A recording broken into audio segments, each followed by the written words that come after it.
बिस्मिल्लाहिर्रहमानिर्रहीम। अस्सलाम वालेकुम dear students, my name is Hamad Samar. कैसे हैं आप? उम्मीद करता हूँ आप सब खैरियत से होंगे। अल्लाह ताला आपको अपने हिफ्ज़ व अमान में रखे। डियर स्टूडेंट्स, पिछले लेक्चर में हमने एक्सरसाइज 1.2 क्वेश्चन 4 सॉल्व किया था। आज के लेक्चर में हम एक्सरसाइज 1.2 क्वेश्चन 5 को कवर करेंगे। वीडियो स्टार्ट करने से पहले अगर आपने चैनल को लाइक और सब्सक्राइब नहीं किया तो चैनल को लाइक और सब्सक्राइब कर दें, बेल का बटन प्रेस कर दें और अगर वीडियो अच्छी लगे तो वीडियो लाइक और शेयर कर दें। डियर स्टूडेंट्स, अब हम क्वेश्चन 5 की तरफ आते हैं और क्वेश्चन 5 की स्टेटमेंट देखते हैं। क्वेश्चन नंबर 5 में वो कहता है कि if z1 equals to X plus Y iota and z2 equals to A plus B iota, find x, y, a and b such that z1 plus z2 equals to 10 plus 4 iota and z1 minus z2 equals to 6 plus 2 iota। तो dear students, इस question के अंदर आपको चार चीज़ें बता दी हैं और चार चीज़ें आपको फाइंड करने का बोला गया। z1 z2 की वैल्यू दो ये गिवन है, थर्ड वन ये कि z1 प्लस z2 की वैल्यू और फोर्थ वन के z1 माइनस z2। ये चार चीज़ें आपको क्वेश्चन में गिवन हैं और चार चीज़ें जो रिक्वायर्ड हैं यहाँ से वो x, y, a और b हैं। तो डियर स्टूडेंट्स, अब हम अपने क्वेश्चन 5 के सोल्यूशन की तरफ आते हैं।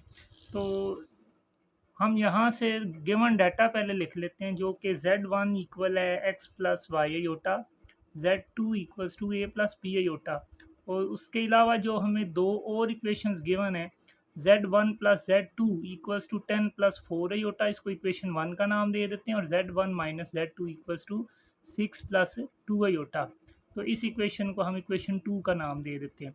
तो डियर स्टूडेंट्स, यहाँ देखें कि x और y की वैल्यू जब निकालनी है उसके लिए हमें z1 का पता होना चाहिए, a और b की वैल्यू निकालनी है तो z2 का पता होना चाहिए हमें। तो हम z1 और z2 को पहले कैलकुलेट करेंगे, तो वहाँ से x, y और a, b की वैल्यूज़ आएंगी। तो ये जो दो आपको इक्वेशंस गिवन है, इक्वेशन 1 और 2, इनको यूज़ करते हुए आपने z1 और z2 की वैल्यू फाइंड करनी है। अब देखें कि अगर इन दोनों इक्वेशंस को ऐड कर लें तो वहाँ से z1 की वैल्यू हमारे पास आ जाएगी। तो हम यहाँ पर क्या करते हैं कि एडिंग इक्वेशन 1 एंड 2, तो इक्वेशन 1 लिख ली हमने, z1 plus z2 equals to 10 plus 4 iota, और साथ में इक्वेशन 2 ऐड करनी है तो वो नीचे लिख लें, z1 minus z2 equals to 6 plus 2 iota. तो जब ऐड करेंगे तो ये देखिए माइनस z2 प्लस z2 ये काट जाएंगे, z1 plus z1 equals to 2z1, और इक्वल्स टू राइट साइड पे रियल पार्ट में रियल पार्ट ऐड हो जाएगा, तो 10 प्लस 6 16, इमेजिनरी पार्ट में इमेजिनरी पार्ट, तो 4 प्लस 2 6 योटा आ जाएगा ये। तो अब हमारे पास वैल्यू आ गई 2z1 equals to 16 plus 2 iota. तो ये 2 देखें मल्टीप्लाई हो रहा है लेफ्ट साइड पे, राइट साइड पे आएगा तो डिवाइड हो जाएगा, तो z1 equals to 16 plus 6 iota over 2। Next step में z1 इक्वल्स टू, ये 2 के साथ अलग अलग डिवाइड हो जाएंगे, तो 16 divided by 2 plus 6 iota divided by 2। Next step में z1 equals to 16 divided by 2 8 plus 6 divided by 2 3, तो 3 योटा आ गया। तो अब नेक्स्ट स्टेप में हम क्या करेंगे कि ये z1 की जगह उसकी वैल्यू पुट कर देंगे, जो कि क्या थी, x प्लस वाई योटा। तो यहाँ पर z1 की जगह हम x plus Y iota put कर देंगे और इक्वल्स टू राइट साइड पे 8 प्लस 3 योटा। तो ये देखिए दोनों कम्प्लेक्स नंबर्स हैं और दोनों इक्वल लिखे हुए हैं।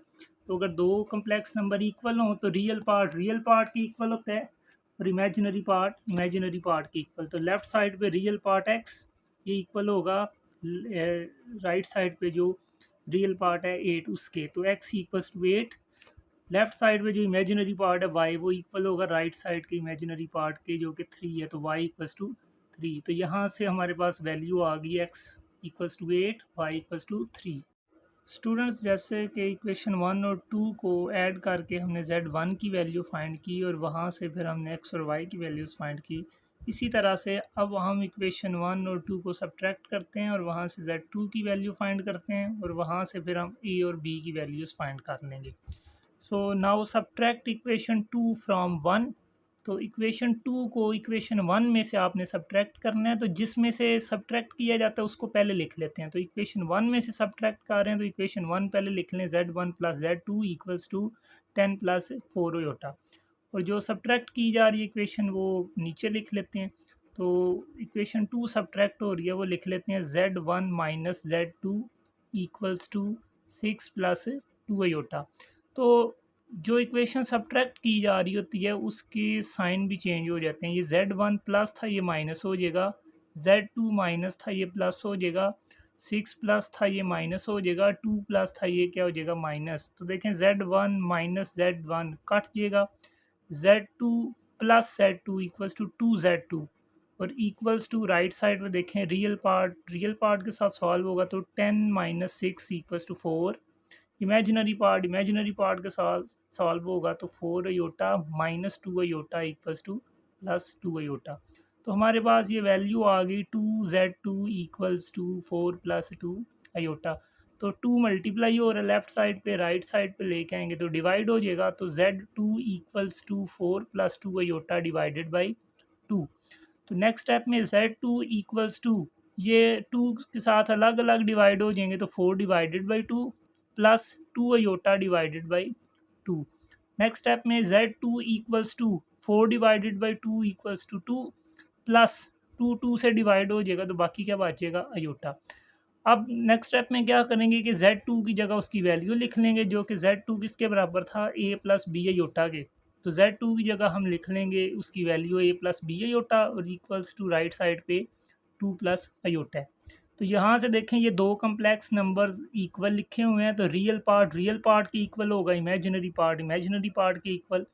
तो लेफ्ट साइड पे जो रियल पार्ट है a वो इक्वल हो जाएगा राइट साइड पे जो रियल पार्ट है 2 उसके इक्वल। तो a equals to 2। Left side पे जो इमेजिनरी पार्ट है b वो राइट साइड पे मौजूद इमेजिनरी पार्ट 1 के इक्वल हो जाएगा। 1 कैसे आया इमेजिनरी पार्ट, क्योंकि योटा के साथ देखें इधर कोई नंबर मल्टीप्लाई नहीं हो रहा तो 1 होगा। तो b की वैल्यू यहाँ से क्या आ जाएगी, 1। तो डियर स्टूडेंट्स, हमें क्वेश्चन 5 में कहा गया कि x, y और a b की वैल्यूज़ फाइंड करें। और हमने फिर क्या किया कि इन दोनों इक्वेशंस को, इक्वेशन 1 और 2 को इस्तेमाल करते हुए पहले हमने ऐड किया उन दोनों इक्वेशन को। तो Z1 की वैल्यू निकाली, Z1 की वैल्यू से हमने x और y की वैल्यूज़ निकाली। देन हमने क्या किया कि उन दोनों इक्वेशंस को सब्ट्रैक्ट किया और वहाँ से Z2 की वैल्यू फाइंड कर ली। और जब Z2 की वैल्यू फाइंड कर ली तो वहाँ से हमने a और b की वैल्यूज़ फाइंड कर ली। तो जो हमें 4 वैल्यूज़ फाइंड करने के लिए बोला गया था x, y, a और b, वो हम फाइंड कर चुके हैं। x equals to 8, y equals to 3, a equals to 2, b equals to 1। तो डियर स्टूडेंट्स, ये था एक्सरसाइज 1.2 का क्वेश्चन नंबर 5। उम्मीद करता हूँ कि आपको ये क्वेश्चन समझ आ गया होगा।